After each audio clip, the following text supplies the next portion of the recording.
Hello. Am I live? It says I'm live. Hello, and welcome back to Talk About It, the official podcast series of Phenomenology Club. I'm Buttress.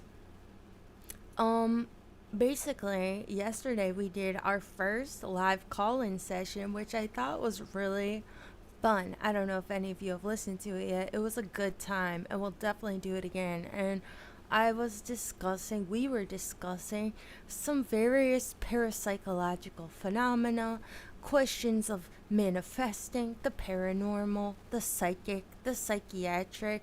Maybe I'm giving us too much credit because I don't know if we really discussed all of that. But something someone asked me to do, one of our club members, before I went on that live call session, was to discuss my experience with the DMT Elves, also known as the Machine Elves. Shout out Terrence McKenna, who I believe is the person to have come up with this term. And I totally forgot to detail my experience with the Machine Elves. And I also was kind of flustered because I've never done live calls before and I wasn't sure how to turn it off in the midst of the discussion and like say some other things. So I thought that maybe it'd be nice to do a little follow up. Maybe you could consider this afterthoughts and concluding thoughts, not concluding thoughts actually, because we'll talk about concluding and the dangers of concluding in just a second, but some summarizing thoughts to yesterday's discussion. So let me tell you my story with the DMT elves. I actually have multiple stories. I'm a bit of a psychedelic enthusiast, maybe that has calmed down a bit in the past year or so. There was a time in my life where I was tripping, I don't know, every other day for a while. Always have kind of bouts where I get super into psychedelics, and then bouts where I take a break, I guess. Maybe I'm on a bit of a break, but that's also due to just having general access to things right now and being too lazy to go out and forage for my psychedelics. So I've smoked DMT, and the most curious thing about my relationship with the DMT elves, my experiences with the DMT elves, was that I actually didn't meet them on DMT, which is very strange. I don't know which story I should tell first. So the first time, and the only time actually that I smoked DMT, because it was so intense, I just honestly have not desired to go back. DMT is a strange experience. For those of you who have never done it, I mean, have you guys done it? Have you guys smoked the DMT?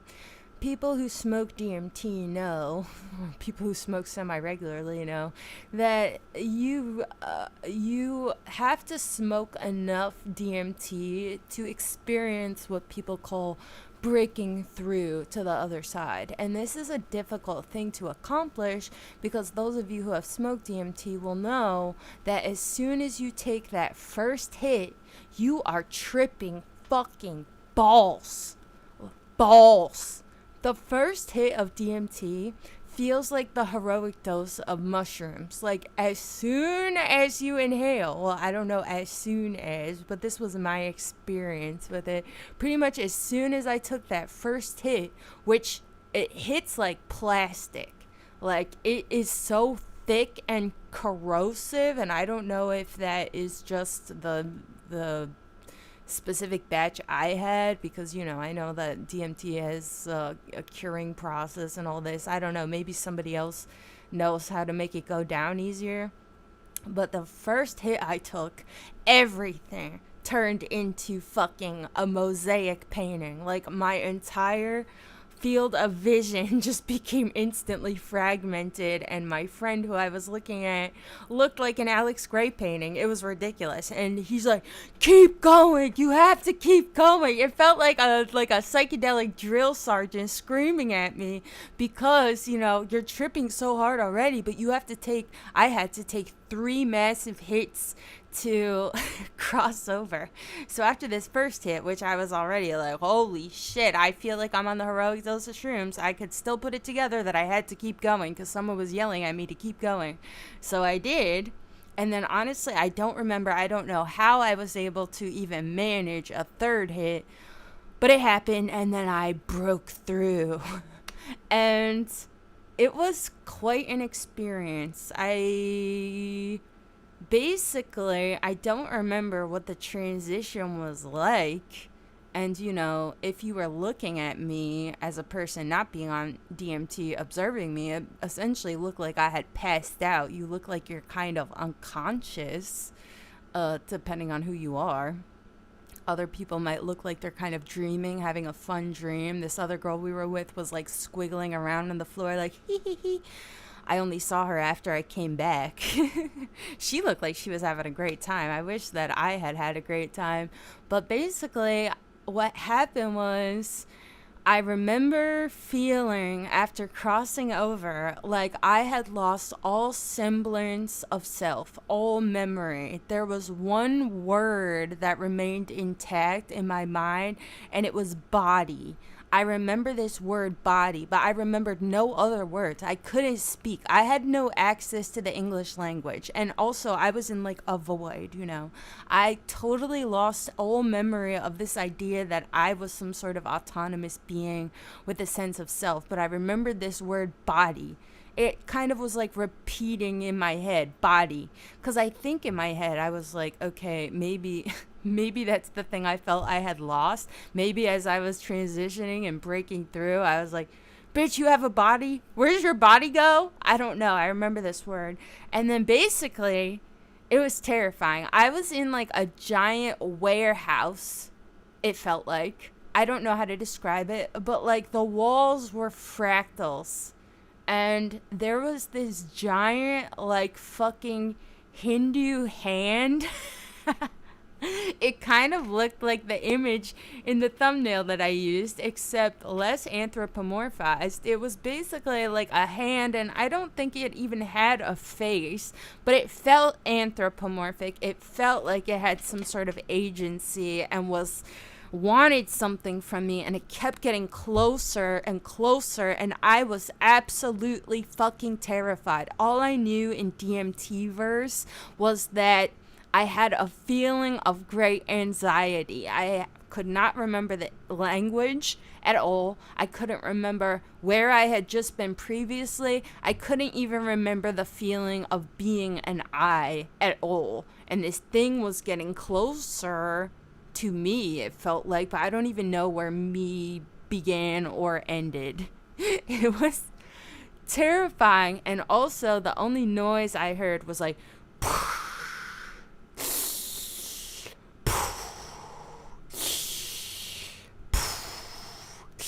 which in retrospect I think was the sound of my own breathing. So this is my only experience with DMT. I could probably go into more detail.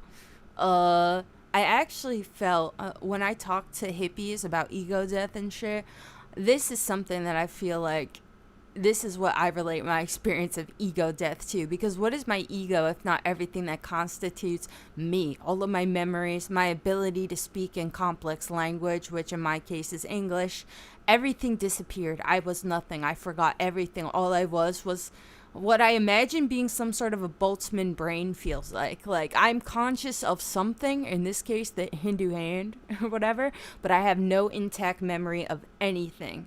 Not even the feeling that I possess my own body.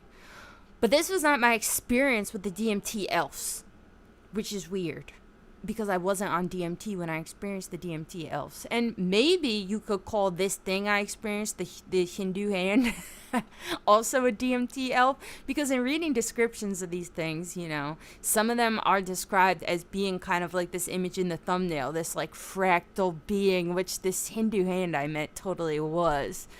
But it didn't speak to me or show me anything. I just felt like it wanted something from me and was getting closer, and I felt utterly fucking terrified.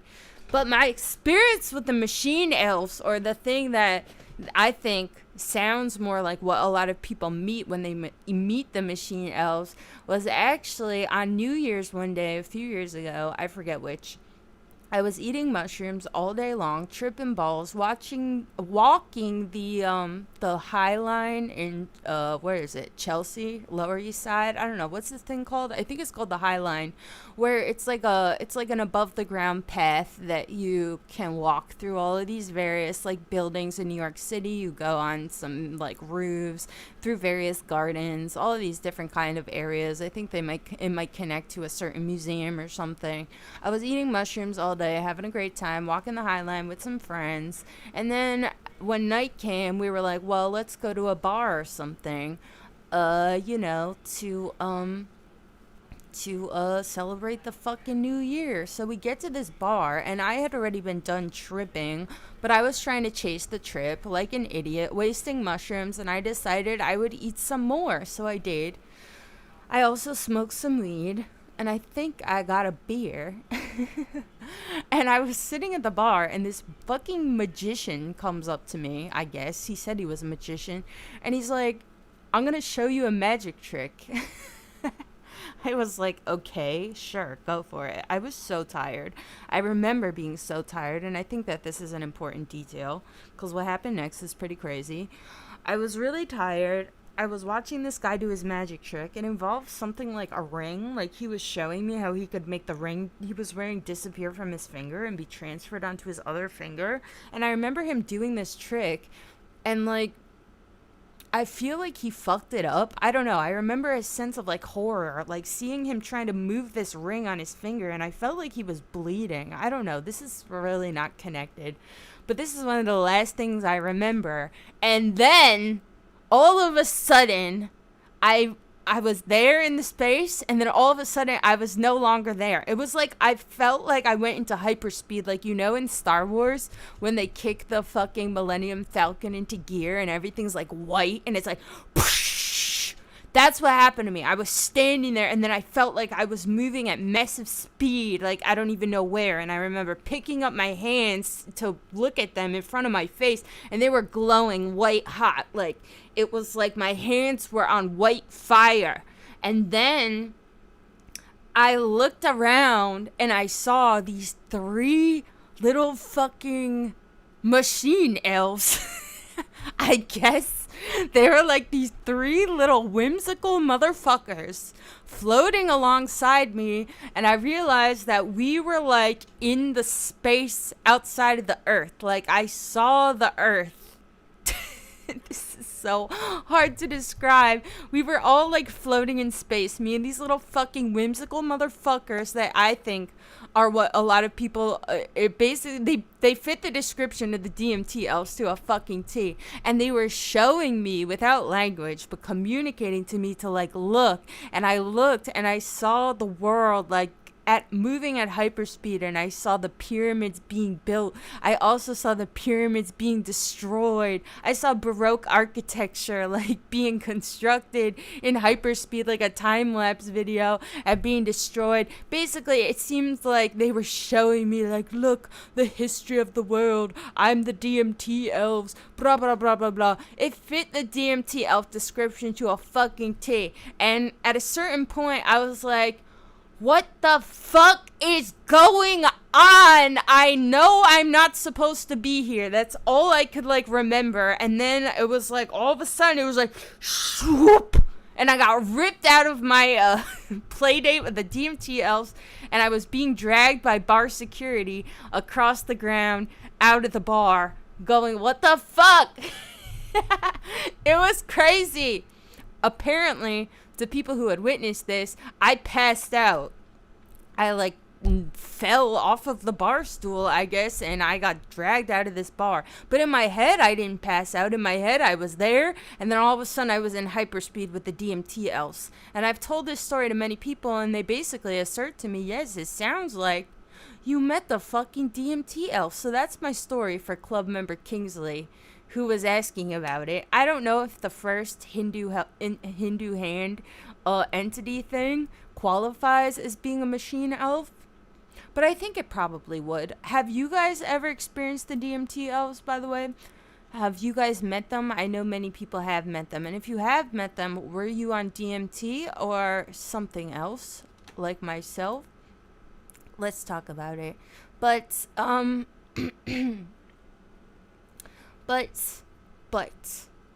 but, and this is part of why I wanted to go to talk. I like talking about these topics, even though I think a lot of people who listen to this podcast know that I find these sorts of things silly.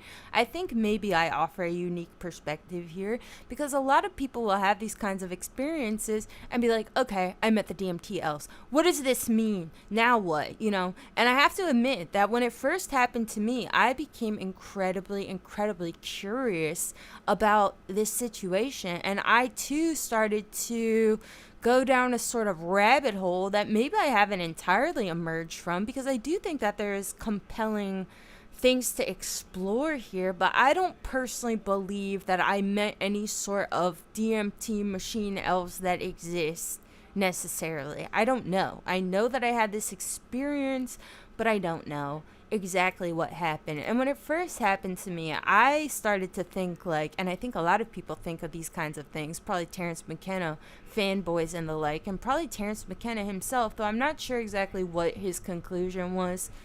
He's dead now, about the DMT elves, machine elves.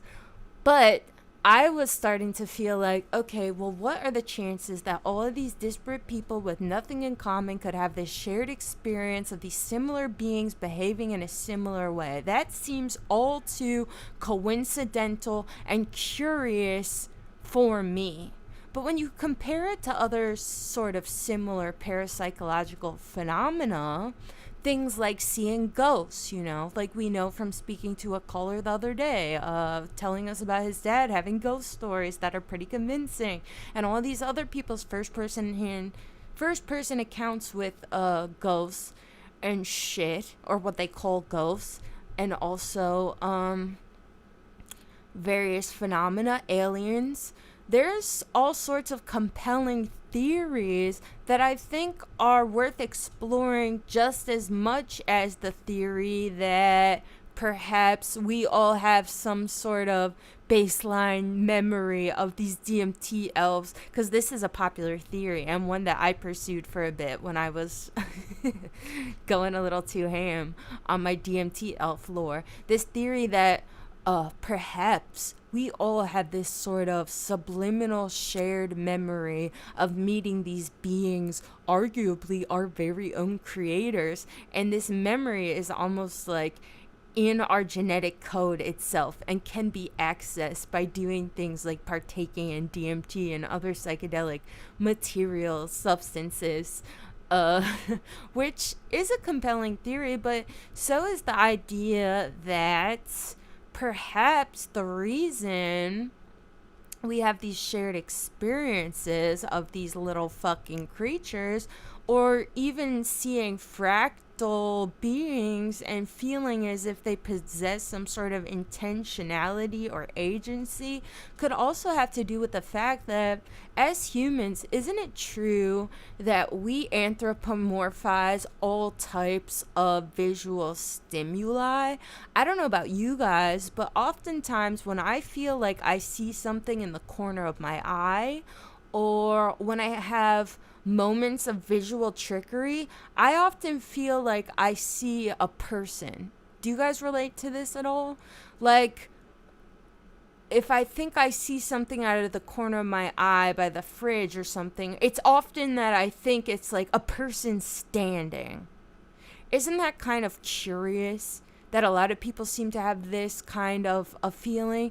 Because wouldn't it stand to reason that if I perceive something standing by me, or perceive something in the corner of my eye or in my peripheral vision, why does it seem that more often than not, my first thought is that it's a person, it's a being? You know what I'm saying? Why is it never a butterfly or a giant bunny or, I don't know, a lamp? Like, why does my brain automatically go to, it's a person? There's been a few times I also thought someone was sitting in my car because, like, the glare of the windshield is weird. And I'm like, what? Is someone in my car? Like, why does my mind always go to there being some sort of person or autonomous being? an entity, if you will. Do I think that that's coincidental, or do I think that maybe that has something to do with my actual human physiology? And anyone who listens to this podcast also knows, probably, that I'm incredibly skeptical also of the institutions of psychiatry and psychology. I take everything I read from psychiatric research with a grain of salt. I don't trust this institution at all.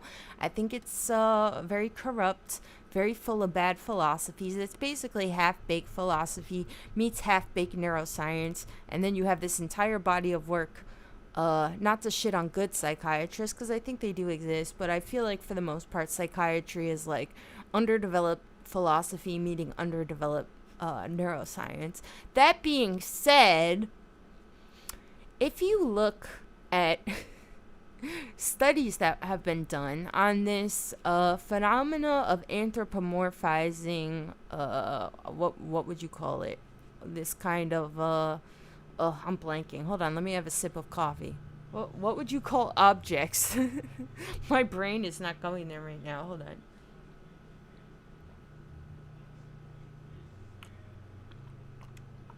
I don't know, but everyday objects. Everyday shapes, even. There has been research specifically by, and I found this via the Wikipedia for anthropomorphism. I'm being lazy today. But apparently, there has been studies. This one I'm looking at right now was conducted in 1944 by Fritz Heider and Miriam Simmel. I'll read the summary right now for you on this Wikipedia. We should all look into the actual study itself instead of trusting Wikipedia, which is also corrupt and sinister and lying to us. But I'll read this real quick. In psychology, the first empirical study of anthropomorphism was conducted in 1944 by Fritz Heider and Marianne Simmel. In the first part of this experiment, the researchers showed a 2.5-minute long animation of several shapes moving around on the screen in varying directions at various speeds. When subjects were asked to describe what they saw, they gave detailed accounts of the intentions and personalities of the shapes. For instance, the large triangle was characterized as a bully, chasing the other two shapes until they could trick the large triangle and escape. The researchers concluded that when people see objects making motions for which there is no obvious cause, they view these objects as intentional agents. I find this quite fascinating. I don't know about you guys, but I think that looking at these kinds of studies, can definitely... Hi, Rachel. These kinds of studies can definitely offer us some insights, or at least some compelling things to think about when we're trying to sit here and analyze our psychedelic experiences with entities, quote unquote, such as the machine elves.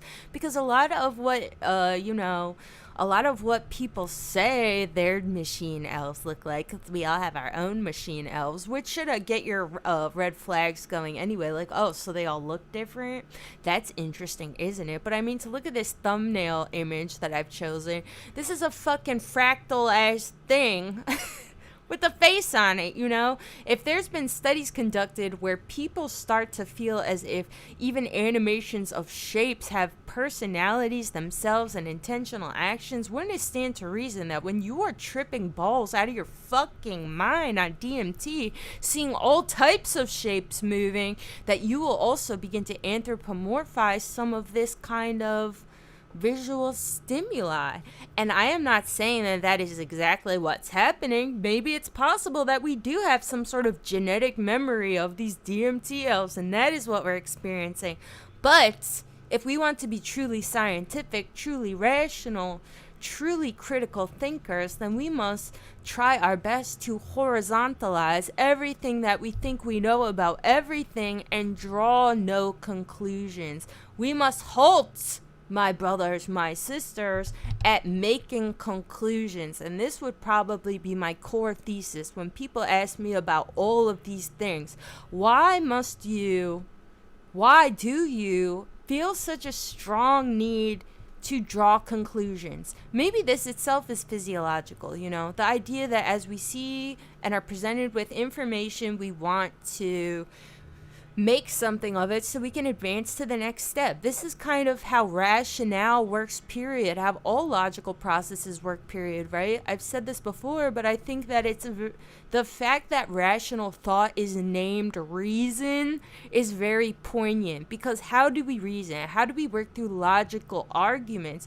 You are presented with a thing, and then you have to come up with a reason for the thing and present to the next thing, you know? Why do I perceive this thing as this? Because this thing is this. What is the reason I perceive this apple as being red? The apple is red. Let's advance to the next thing. You know what I'm saying?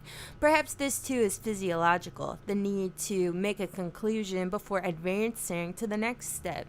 You have to find a reason for this before you find a reason for that. Yada yada yada. But when it comes to this sort of a thing, like why would I halt myself here and draw a conclusion when I don't think that there's any reason to? There's all sorts of different possibilities, and I want to entertain them all at first equally, and then I want to go with what is more likely. To talk about things like anthropomorphizing or creating stories around certain visual stimuli, I mean, this is something that's said a lot too about people who have stories about being abducted by aliens. And, you know, not to get dark, but I don't think it's a coincidence, and I'm not saying that this is true for all people who have experienced these sorts of things, but I don't think it's a coincidence that so many alien stories have to do with being anally penetrated, have to do with being vaginally penetrated, having what sounds like encounters with some sort of like sexual assault situation. Like, why would that be? And then you hear these accounts of what these aliens look like, and they're just kind of eyes and a nondescript face. This has been a theory put forth by certain psychiatrists, and again, we should be critical of psychiatrists too, but I think that there is definitely something compelling to this theory that perhaps what a lot of people are recounting when it comes to their experiences with aliens, especially as they relate stories of being penetrated forcibly and uncomfortably, that perhaps what some of these people are experiencing is some sort of sexual assault, and what they are doing with the faces of their assaulters are sort of disassociating from them, especially since we know that so much sexual assault happens in the home by people that we think are our most loved and trusted figures. It makes sense that you would want to disassociate yourself entirely from that knowledge, you know? It could very well be some sort of a traumatic response mechanism. Like, I need to separate myself from this situation and from the knowledge of this situation. So what my brain instead comes up with is something that is actually somewhat accessible. We're all witness to these stories of gray aliens and being abducted, being forcibly penetrated by them, all of these things, you know? If you are aware of this kind of a story, then perhaps it makes sense that your mind goes there. And this makes me think of things like archetypes, stories, which Rachel, I know you're here. You love archetypes and metaphors because you're Canadian or whatever. This makes me think of that kind of a thing, you know, like stories of aliens. We're all aware of them. I think it kind of makes sense, assuming, of course, that this theory that many people who are describe themselves as abductees or victims of sexual assault, like, this kind of makes sense to me that they many of them gravitate to this sort of a story. Speaking of aliens, I'll share another story I have. Debbie Friday asked me yesterday if I had stories, and sorry if this is like narcissistic or self-indulgent, but I know that some people like this sort of thing, so I'll just tell it. I saw a UFO once, actually, and it was very convincing to me. I was in Death Valley, Nevada, camping, shooting a video for somebody, and I was with a friend too who saw it as well. And basically what it was it looked at first like there was like a lightning storm in the sky. It was like but it was like isolated. It wasn't like the sky was cloudy. I don't think it was cloudy at all, but there was like a little area where there was like a lightning storm happening, it looked like. And then I saw this ship, and it looked like the classical flying disc kind of, but it didn't look hard. It looked sort of amorphous, like it was made out of jelly or something. Like it looked like it was kind of vibrating. I don't know how many of you have seen what's it called? Flight of the Navigator, where the machine is made out of this like sort of, it almost looks like liquid. It kind of looked like that, like a jello disc or something. And then like the lightning around it kind of intensified, and it looked like really warbly, like it was vibrating really fast, and it kind of turned into like this like amorphous jelly, and then it zipped away, and then it stopped on a fucking dime. And that's the thing that really freaked me out, because I can rationalize that, like, okay, this thing maybe this is visual trickery. I don't want to misquote this if this is wrong, but you know, apparently the fastest drone that exists, that I think the US Army owns or something, apparently the fastest drone that exists can fly across the entire span of the United States of America horizontally in a matter of, I think it's like 12 minutes, which sounds wrong. I might be misquoting this because that just sounds crazy. But regardless, whatever the speed is, it's really fucking fast. So I've talked about this before and I forget where, but like, I mean, put your hand in front of your face and vibrate it.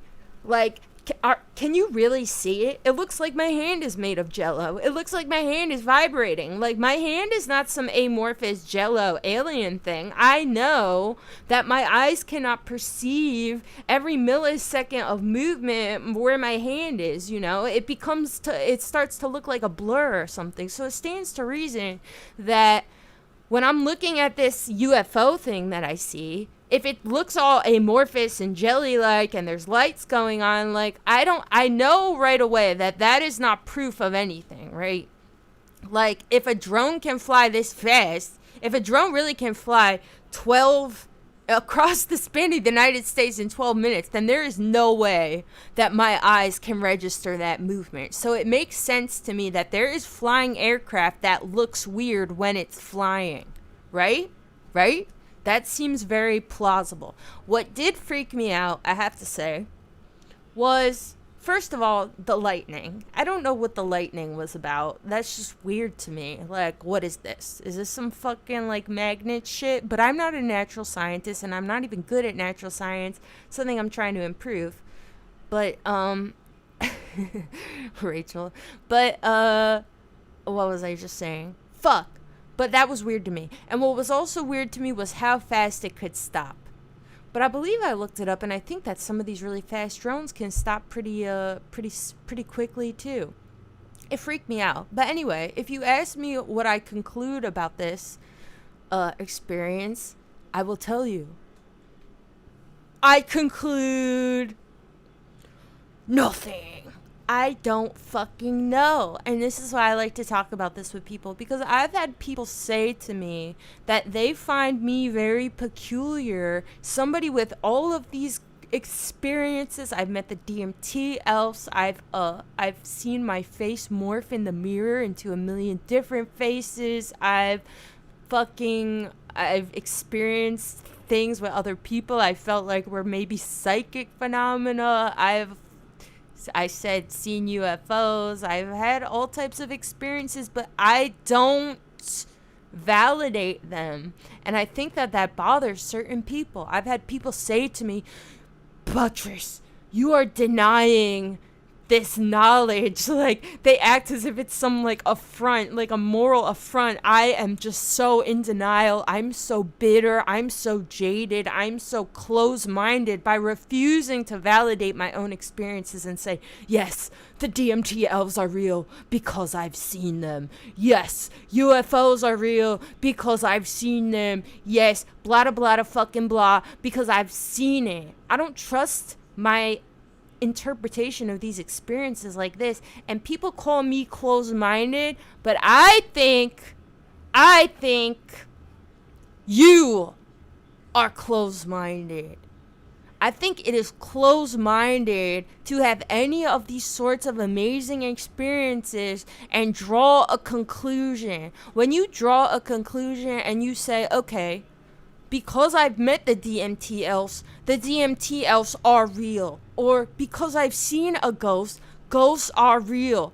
All of these things. When you do this, you are being, in my opinion, incredibly close-minded, because you are closing yourself off to possibility. You're closing yourself off to the possibility that perhaps what you experienced was not what it immediately presented to you as, especially since we know from studies such as the one I was just reading about, where humans are apt to even anthropomorphize triangles and shapes and assign them personalities, like being a bully, because perhaps this is some sort of human instinct.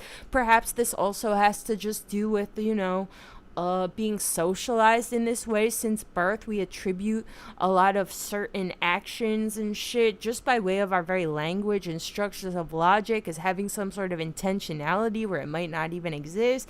Things like this, Like, if I know all of these things are true, then why would I close myself off to the possibility that these things are just as likely compelling?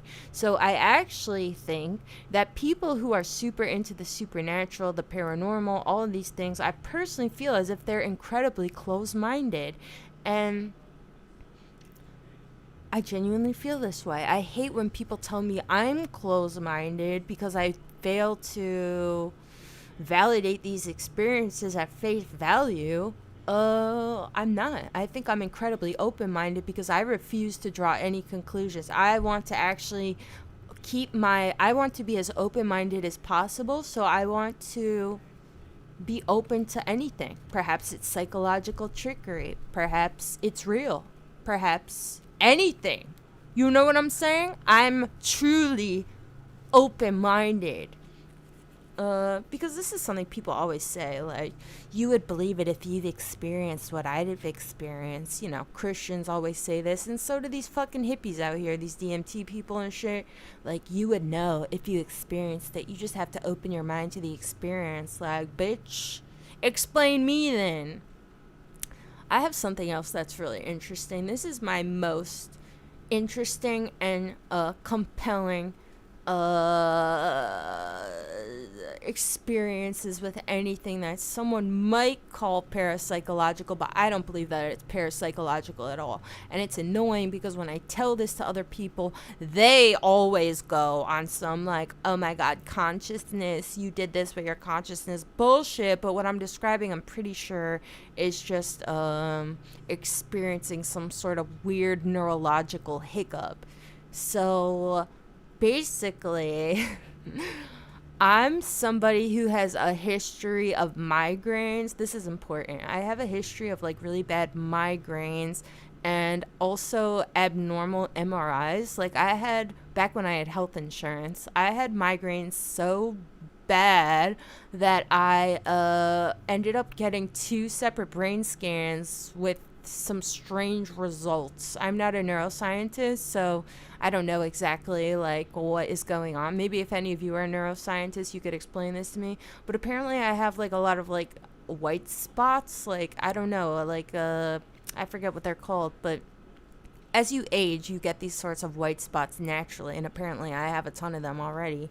And this was a while ago that I got this brain scan, so I probably have even more now. Great.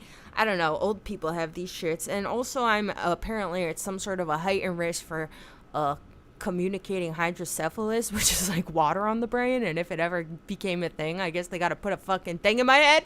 Maybe this is why my head is so big. Because I know people who get hydrocephalus actually have like an expanded head. So shit, I'm not there yet. But anyway, that's just my like medical background a little bit. But the first time I ever smoked weed in high school, or maybe not the first time. No, it wasn't the first time. It was one of the first times. I got so high and all of a sudden I couldn't hear what anyone was saying. It sounded like everything was static, like through a bad channel on the radio. You know what I'm saying? When you're listening to the radio and it's all like super warbled, it sounded like that. What I saw people's mouths moving, but it sounded like they were fucking, yeah, like through a radio, underwater, really staticky. And it was like terrifying. I was like yelling, like, I can't hear you. Like, people were talking and I heard them, but I couldn't make out what they were saying because it was so fucking staticky. And then I noticed a plastic bag on the floor, like one of these shitty plastic bags. I noticed a plastic bag on the floor, and I sat on it, and the sound went away. And this is like the weirdest story for me to recall because I was high as hell. I was in high school. I just thought it was like a rare isolated incident. I didn't know what to make of this story. Like, for a while, I was like, well, I guess I heard the vibrations from the plastic bag being amplified for some reason, and my brain latched onto it. And that's why all I could hear was these fucking vibrations. I don't know, dude. It tripped me out. I just didn't know what to make out of it until it happened again. When I was at work at a hospital that I used to work at, and something similar happened where I was just walking. There was a kid singing, like, I don't know, like a whole way away from me. Some little fucking kid was like singing a little stupid fucking song, and then all of a sudden I could hear nothing else. All I could hear was this kid singing. I saw other things happening around me, but I couldn't hear anything. Only this fucking kid singing his fucking song. I had like a quick moment of panic, and then it went away. And that's not the worst one, though. The worst one, and my final one I'll tell, is this one. I think it was my birthday. I was in class, and I remember because it was my birthday. I was in class. I was sitting down listening to the teacher. It was my class on radiation, taught by, I think her name was Catherine Sheffer. Shout outs to you. She's awesome. She's like a nuclear physicist that lived in Antarctica for a while, studying some sort of radiation bullshit. She's really fucking smart. Anyway, I was in class taking this radiation class. And all of a sudden, I heard the roof collapsing. That's what I thought. I heard the fucking roof caving in. It was like so loud. And I was looking around like, where the fuck is this coming from? Nobody else was reacting. I was like, no one else can hear this? I was panicking. And then all of a sudden, as I'm looking around, this happened over the span of seconds. It's very short. All of a sudden, as I'm looking around, I see someone typing on their keyboard, and as soon as I had the visual registration of the person typing on their keyboard, it was like, and it sucked out, and the sound went back to a normal amplification. What I was hearing was the sound of someone typing on their keyboard, but it was amplified so greatly in my head that I could not hear anything else. It literally sounded like it was blasting at me. Isn't that crazy? See, and somebody who would be more given, I think, to like spiritual type beliefs, which I was a little bit at the time, I started to think that maybe I possessed some sort of like crazy superpower, like I was like tapping into some sort of telekinetic like energy field, like I don't know. I definitely went down that path a little. I was also abusing the fuck out of stimulants. This is the first time I had to quit stimulants because I kind of convinced myself that I was like becoming some sort of phenomenological like god. And actually, if you read Philip K. Dick's writing, this is the danger of speed, guys.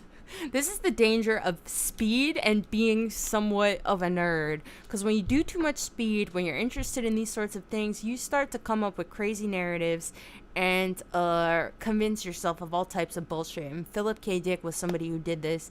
Read his writings, some of the last writings before he died, after he did sodium thiopental, I think, at the dentist's office. This man was bugging. He thought the FBI was chasing him. I was kind of on this sort of a wave, but believing that I had tapped into some sort of like phenomenological skill set. But anyway, as I grew up a bit and calmed down a bit, I found out that there's this thing called Alice in Wonderland syndrome, which is such a terrible name, also known as Todd syndrome or dysmetropsia. Somebody actually showed me this on Twitter a while ago. Shout outs to you. And it is associated with migraines and brain tumors, which is great because apparently brain tumors run in my family on my biological father's side, which I wouldn't know about because he doesn't accept that I exist. God damn it, I want to know if I have a brain tumor. But anyway, apparently this is a thing that people experience, the amplification of certain sounds that actually exist, but you hear them louder than everybody else, you know. And I'm willing to accept this sort of an explanation for what I'm going through. But it's frustrating, and maybe this is part of why I rail out so hard at like the fucking people who just want to tell me like magic exists and you can manifest this and your consciousness and maybe you just have a gift. I've been told this when I tell people this story. Maybe you have a gift.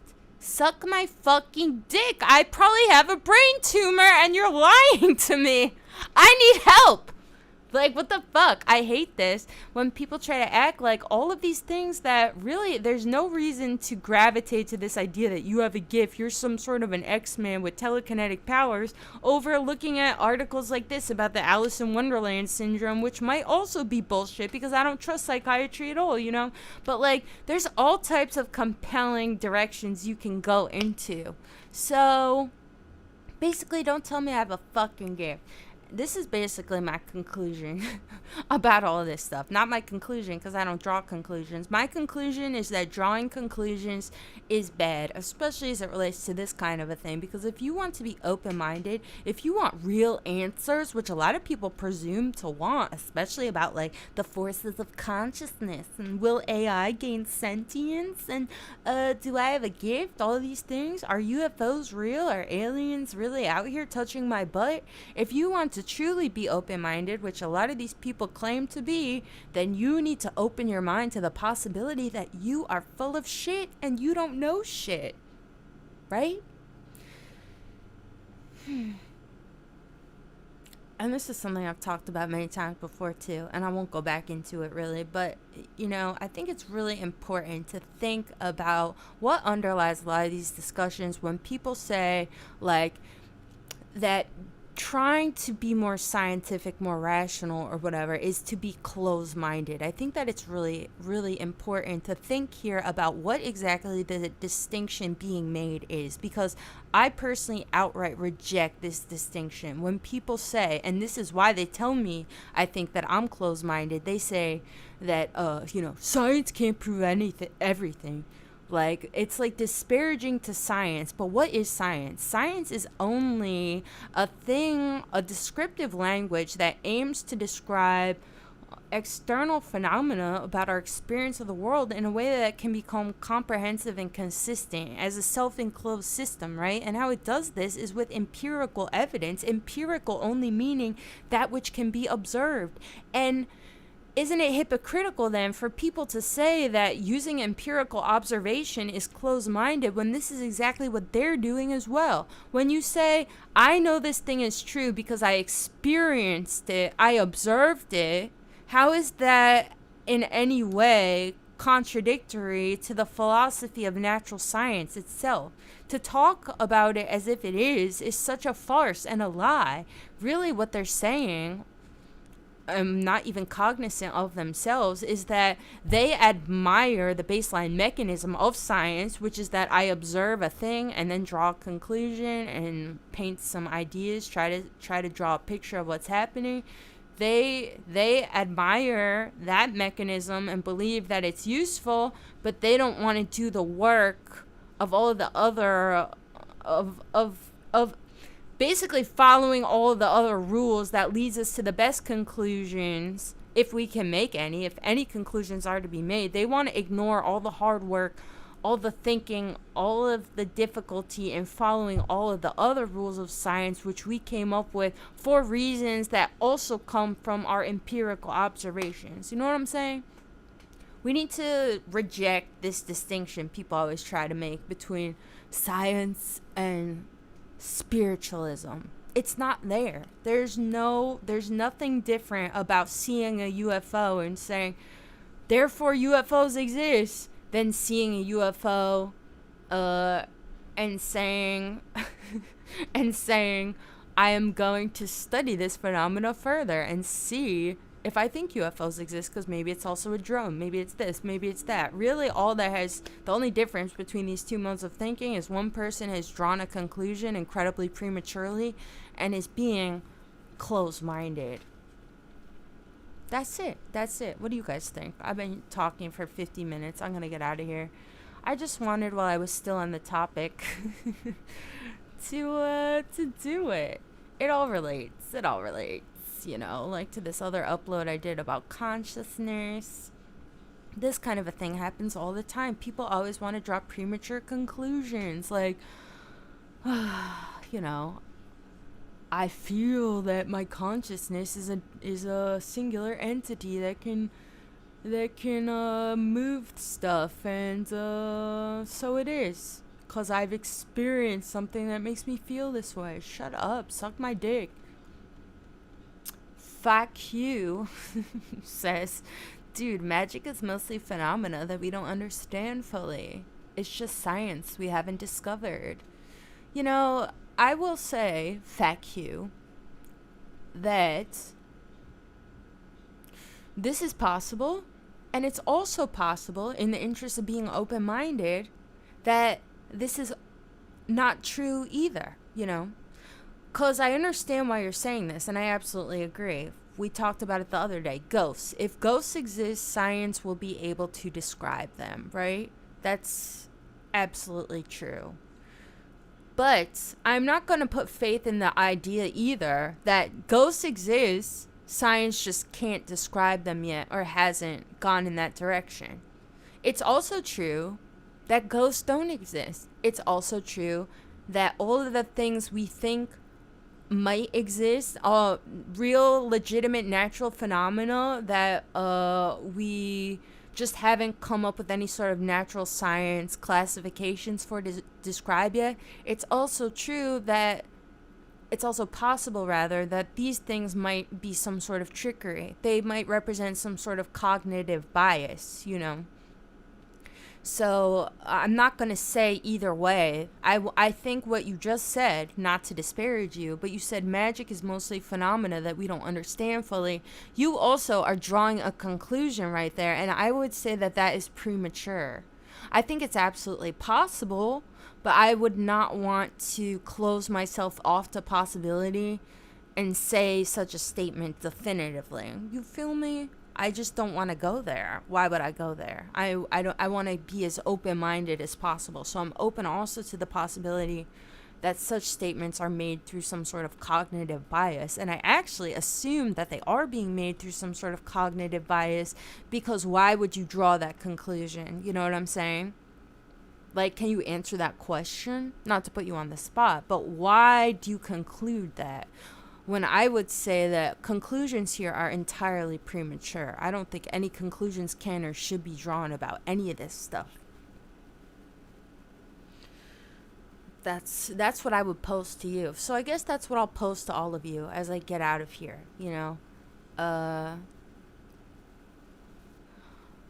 we should all be, and look, I'm guilty of this too, absolutely. I definitely have a boner for a lot of this stuff, and I could talk about it at length.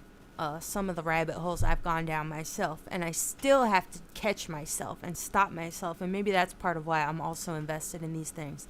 I know that I am given to fancy and hyperbole, as many of us are, I think we should all be interrogating ourselves. Every statement you make with even an ounce of assertiveness, is conclusory in a way, So we should be interrogating all statements that we make, even if it seems sort of vague. I think oftentimes we are closing ourselves off to possibilities in ways that we don't even recognize yet. And we want to be cognizant of all of the brick walls that we're building for ourselves when we think about such things. Not just these things, but all things, We really don't want to make any statements, any premature conclusions, even if it doesn't feel like a conclusion, because it's so easy to go into all of these various directions based on a previous statement. Like I was saying earlier, you make a statement and then you advance to the next one, you know. But sometimes we go back and examine our trajectory of reasoning and find that very early on, we made a flawed statement, a statement that created a premature conclusion. And now I have spent years going down this direction when one of my very foundational premises is flawed. Great, I gotta build my whole worldview over again. We don't want to do that. We don't want to make such beginner mistakes, right? So let's all be mindful, everybody, of where we're doing this and try our best not to do this. And part of how we can do this is investigate the language that we use to make statements, period. Everyone should be practicing their E prime usage. See how good you can get at talking in E prime, and also see how talking in E prime affects your very psyche, how you begin to see the world, feel about the world. Phenomenology itself is a language. It is a science, a descriptive language about conscious experience itself. The more you immerse yourself in this language, the more you see that your very perception of your conceptualization of the world at large around you actually begins to be genuinely transformed in a way that I think is beneficial and also can be scary. Sometimes when you become so open to possibility, you realize that, like, wow, how can I even build any sort of definitive criteria for how to navigate the world, period? I'm just going to become a fucking boatsman brain with no opinions of my own. It's very scary, but it's fun, like Brett has just said, and it's good. And it's good because it is necessary. So do the fucking work, okay? And give me a thumbs up. Please. Because I love you. I fucking love you. Thanks, guys. I hope that this was fun. I hope you're all washing your hands. I hope you're all smoking DMT with a helmet on. Don't smoke alone, because you might start a fire on your own shirt. If you drop the pipe, I don't know if you use matches, you might light your shirt on fire. That's dangerous. Put your helmet on, give me a thumbs up, smoke that DMT, and if you see the machine elves, you better ask them what the fuck they think they're doing. Who the fuck you think you are? Coming to me in my fucking DMT dream, talking all your shit with your stupid fractal fucking face. I'll shatter you. I'll shatter you. And that's that. Amen. I'll speak to you all later. Be blessed.